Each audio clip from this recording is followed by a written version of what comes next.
Yo guys, in this video I'm gonna explain everything that there is to know about movement in Modern Warfare 2.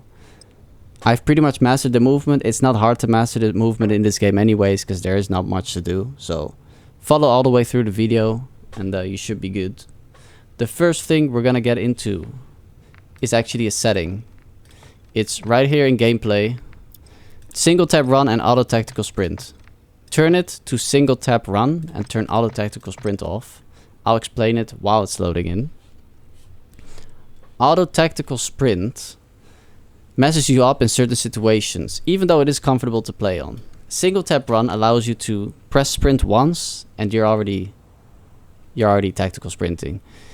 The situations where auto tactical sprint messes you up is in a situation that I'm gonna describe right now. Let's say in Warzone you get someone low HP. Yeah, let's say you get him low HP, he runs around the corner. Right here, he runs around the corner. If you just walk, if you just keep walking forward without tactical sprint, you can get him. If he jumps around the corner, you can still get him. You don't have a sprint to fire delay. If you have auto tactical sprint there and you get greedy and you want to get him, you now have a delay and he can jump around the corner, kill you. And there goes your kill. And you die as well. So that's why I suggest when you get someone low, you can just walk up without the sprint and shoot. But we still have the advantage of auto tactical sprint, because all we have to do is press sprint once and we can be flying. So the situation where you can utilize this single tap run is when jumping around the corner. Instead of having to always press twice, which just slows you down a little bit, you just have to press once and you're flying around the corner, which is very good to just kill people. Yeah, it makes you harder to hit because you're accelerating way further. Now, second up, you got obviously bunny hopping.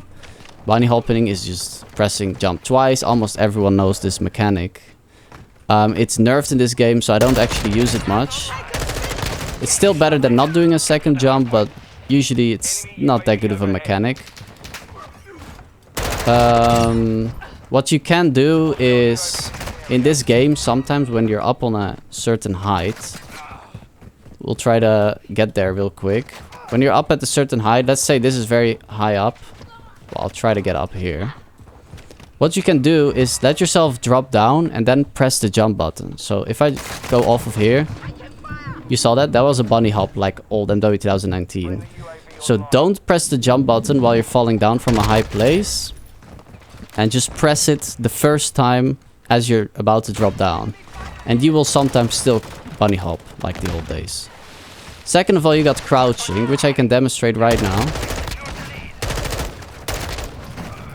Pretty much, generally, you just use crouching in a gunfight where you're just strafing. So you can crouch and then do a jump afterwards. So that's again where the jump gets utilized. When you're often in a strafing battle where you're just going left and right, you want to utilize crouching and jumping.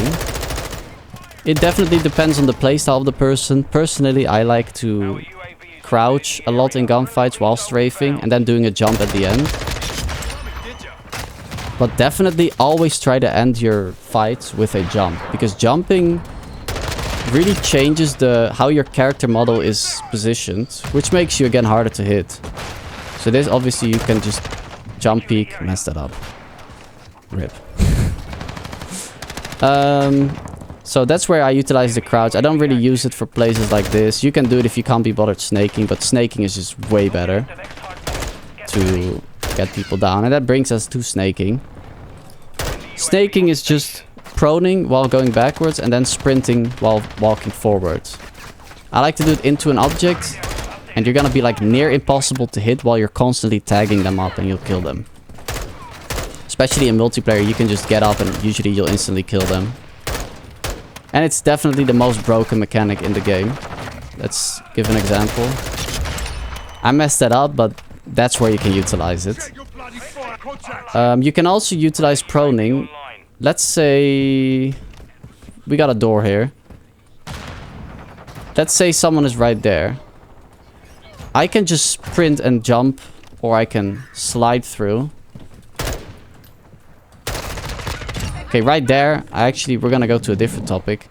Right there, I did a double jump. So when you're prone, double jump really quickly. Like press jump twice. And you're gonna fly up in the air, which makes you hard to hit, as you saw. Because you kind of teleport in a way into a standing position where you're jumping. Which looks really, really weird, and it can break aim assist a little bit.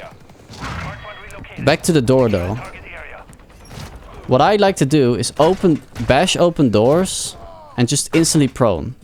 You can also do it around corners, where you just, instead of sprinting, instead of jumping around, instead of just ADS walking, I like to go prone instantly. Reason being that people don't expect that at all, and it's hard to hit. People will almost always have to adjust your aim, because almost no one is pre-aiming on the bottom right there. You know. So, especially on keyboard and mouse, it makes you instantly drop shot. Like that. Instantly drop shot. Which is just hard to hit. So what I like to do is go around the corner, prone, and then while walking backwards, do the little jump afterwards. Now sliding, you can utilize that actually with doors. Let's say someone is in the door. Try to slide a little early. And as you slide in, preferably in like some kind of diagonal way, you're gonna be ready to shoot already. So there is a delay when sliding. Unfortunately, you can't slide cancel. But if you time it properly, you will actually be shooting straight away as you go through the door. And now obviously there's not much more to this game. There isn't that much movement. So unfortunately, that's about all that I got for you guys. What you gotta do is just utilize these combinations together. Like obviously there's strafing, and while you strafe you do those jumping, crouches, drop shotting. Combine all this together and you're gonna actually notice that you're gonna win a lot of fights if you use the right movement tricks at the right time. So yeah, that's about it. If you guys have any questions about the movement or maybe some tips that I haven't went over, let me know in the comments, and see you in the next one.